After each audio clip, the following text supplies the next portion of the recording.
Assalamualaikum warahmatullahi wabarakatuh. Perkenalkan, nama saya Mita Nuraili, kelas 12 APL 2. Di sini saya akan membahas tentang asam amino dan protein. Definisi protein. Protein berasal dari kata Yunani proteios yang artinya pertama. Protein adalah poliamida dan hidrolisis protein menghasilkan asam-asam amino. Asam amino. Nama asam amino menunjukkan bahwa senyawa ini mempunyai dua gugus fungsi, yaitu gugus karboksil yang bersifat asam dan gugus amino yang bersifat basa. Asam-asam amino yang terdapat dalam protein adalah asam A-amino karboksilat. Asam amino tersederhana adalah asam amino asetat yang disebut glisina atau glisin. Glisin tidak memiliki rantai samping sehingga tidak mengandung satu karbon kiral. Asam amino lain memiliki rantai samping sehingga karbon A-nya bersifat kiral. Asam amino yang berasal dari protein termasuk dalam deret L, artinya gugus-gugus di sekeliling karbon A mempunyai konfigurasi yang sama seperti dalam L-glisiraldehida. Sifat-sifat asam amino: larut dalam air dan pelarut polar lain, tetapi tidak larut dalam pelarut nonpolar seperti dietil eter atau benzena. Memiliki momen dipol yang besar. Kurang bersifat asam dibandingkan sebagian besar asam karboksilat. Kurang bersifat basa dibandingkan sebagian besar amina.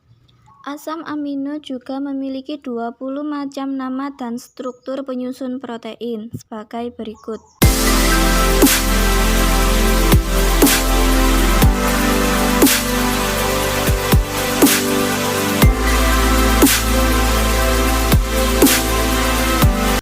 Penamaan asam amino. Jika gugus NH3+ terletak di sebelah kanan diberi awalan D. Jika NH3+ di kiri diberi awalan L. Penulisan asam amino atau 20 asam amino yang umum dapat disingkat dengan 3 huruf. Misal, serin menjadi ser, glisin menjadi. Asam amino dengan gugus amino bebas biasanya ditaruh pada ujung kiri struktur itu. Asam amino ini disebut asam amino N ujung. Sebagai berikut. Asam amino dengan gugus karboksil bebas ditaruh di ujung kanan disebut asam amino C ujung. Seperti berikut ini. Penggolongan asam amino. Penggolongan asam amino didasarkan pada sifat dari rantai samping R. Berdasarkan sifat rantai samping R, asam amino dapat digolongkan menjadi 3. Yang pertama, asam amino dengan R nonpolar. Yang kedua, asam amino dengan R polar. Yang ketiga, asam amino dengan R polar bermuatan. Klasifikasi asam amino. Klasifikasi asam amino menurut fungsi biologisnya. Asam amino esensial. Asam amino yang diperoleh hanya dari makanan sehari-hari karena tidak dapat disintesa di dalam tubuh. Asam amino non-esensial. Selain dari makanan, dapat juga diesentesa di dalam tubuh sebagai proses transmitasi. Dalam klasifikasi asam amino terdapat 10 esensial dan 10 non-esensial. Penggolongan asam amino berdasarkan gugus fungsinya sebagai berikut.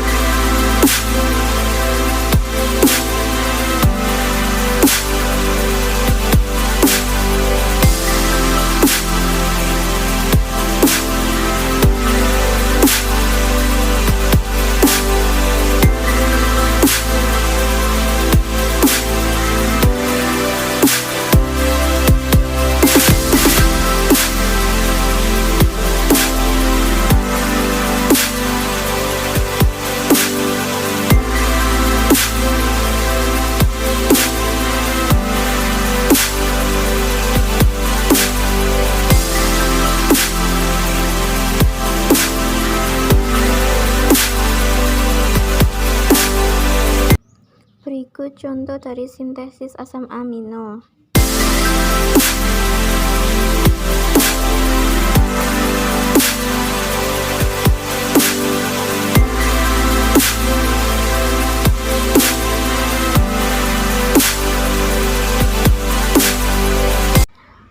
Analisis kualitatif asam amino. Reaksi dengan ninhidrin. Ninhidrin di dalam air akan terhidrasi membentuk nihidrin hidrat. Nihidrin hidrat bereaksi dengan asam amino menghasilkan anion berwarna ungu, aldehid dan CO2. Reaksi Sanger. Reaksi Sanger merupakan reaksi antara A-amino dengan 1 fluoroh 2,4 dinitrobenzen atau FDNB. Dalam suasana basa lemak, FDNB bereaksi dengan asam A-amino membentuk turunan 2,4 dinitfenil yang disebut DNP asam amino. Reaksi ini digunakan untuk penentuan asam amino N ujung suatu rantai peptida. Reaksi Edman.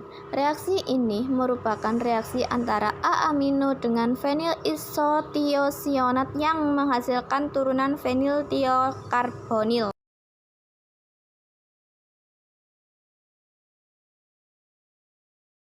Reaksi asilasi pada asam amino.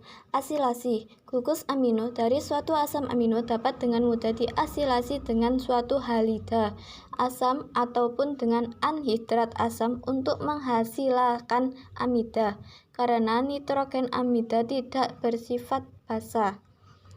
Suatu asam amino terasilasi tidak membentuk ion dipolar. Ikatan peptida. Ikatan yang menghubungkan dua asam amino melalui gugus karboksil dari satu asam amino dengan gugus amino dari asam amino yang lain. Berdasarkan konvensi ikatan peptida ditulis dengan asam amino yang mempunyai NH3+ bebas sebelah kiri dan asam amino dengan gugus COO- bebas sebelah kanan. Molekul yang mengandung dua asam amino dengan satu ikatan peptida disebut dipeptida. Molekul mengandung 3 asam amino disebut tripeptida. Ada tetrapeptida, pentapeptida, dan seterusnya. Tiap asam amino dalam suatu molekul peptida disebut suatu satuan atau unit atau suatu residu. Alaniglisina mempunyai 2 residu alanina dan residu glisina. Suatu polipeptida ialah suatu peptida dengan banyak sekali residu asam amino. Pada beberapa protein terdapat rantai cabang yang mengadakan ikatan silang yang disebut ikatan disulfida. Adanya ikatan disulfida diakibatkan terjadinya oksidasi dari 2 residu resisten menghasilkan suatu senyawa sistin atau kistin. Pada polipeptida, rantai utama yang menghubungkan atom CCC disebut rantai kerangka molekul protein, sedangkan atom di sebelah kanan dan kiri rantai kerangka disebut gugus R atau rantai samping. Beberapa rantai polipeptida tersebut diikat bersama oleh ikatan non-kovalen. Rantai polipeptida protein biasanya diikat oleh ikatan sulfida. Beberapa ikatan yang mungkin terjadi dalam polipeptida atau protein dapat dilihat pada gambar berikut. Protein biopolimer yang terdiri dari banyak satuan asam amino yang dihubungkan oleh ikatan peptida.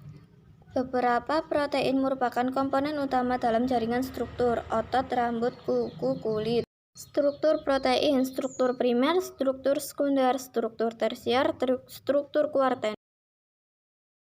Struktur primer protein. Rantai peptida yang dihubungkan oleh ikatan amida atau peptida. Urutan berulang 1 atom nitrogen dan 2 atom karbon.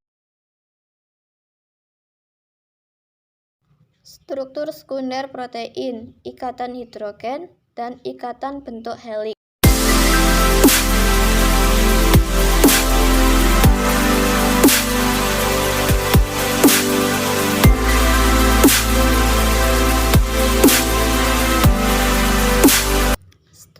Struktur tersier protein.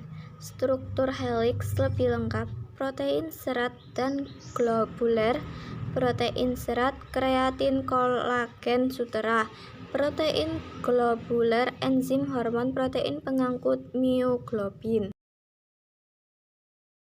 Struktur kuartener protein. Struktur agregat yang dibentuk oleh subunil dari protein berbobot molekul. Contoh hemoglobin 4 unit, 2 unit alfa dengan 141 asam amino 2 unit beta dengan 146 asam amino.